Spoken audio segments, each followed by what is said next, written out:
তুমি মঞ্চে অভিনয় করেছো আর ক্যামেরার সামনে অভিনয়, তো দুটো দুরকম, তোমার কী মনে হয়? না, অভিনয় তো অভিনয়।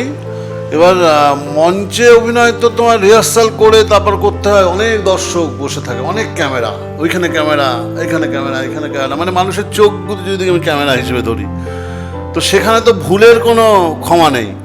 আর ক্যামেরার সামনে অভিনয় করলে রিটেক হয়, আর একবার কাট করে ডিরেক্টর ভালো না হলে আরেকবার নিতে পায়, সেই সুযোগটা মঞ্চে পাওয়া যায় না।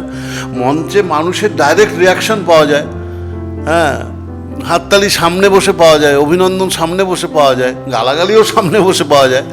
আর টিভি বা ক্যামেরার সামনে অভিনয় করলে সেটা নিজেকে অনেক সুযোগ আছে, সেটাকে রেকটিফাই করা, সেটাকে আরও ভালো করা, আরও ভালো করা, সেই সুযোগটা একটা অন্যরকম। তবে মাধ্যম যাই হোক, অভিনেতাকে তোমার চরিত্র হয়ে উঠতে হবে, অভিনয় করতে হবে। হ্যাঁ, কিছু সুবিধে কিছু অসুবিধে সব জায়গায় আছে, সেই সুবিধা অসুবিধে নিয়ে করা, এই আর কি। তুমি কি এখনো কি মঞ্চে অভিনয় করছো মেগা মুভির সঙ্গে?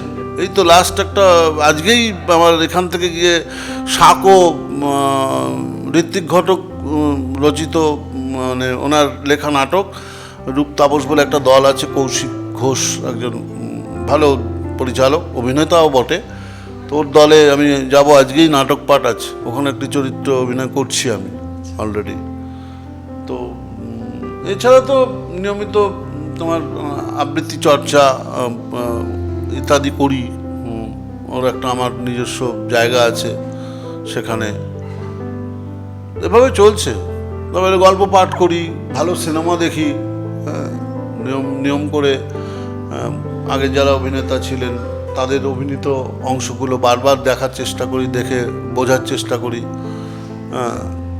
উপলব্ধি করার চেষ্টা করি যে তারা কীভাবে অভিনয় করতেন, সেইটা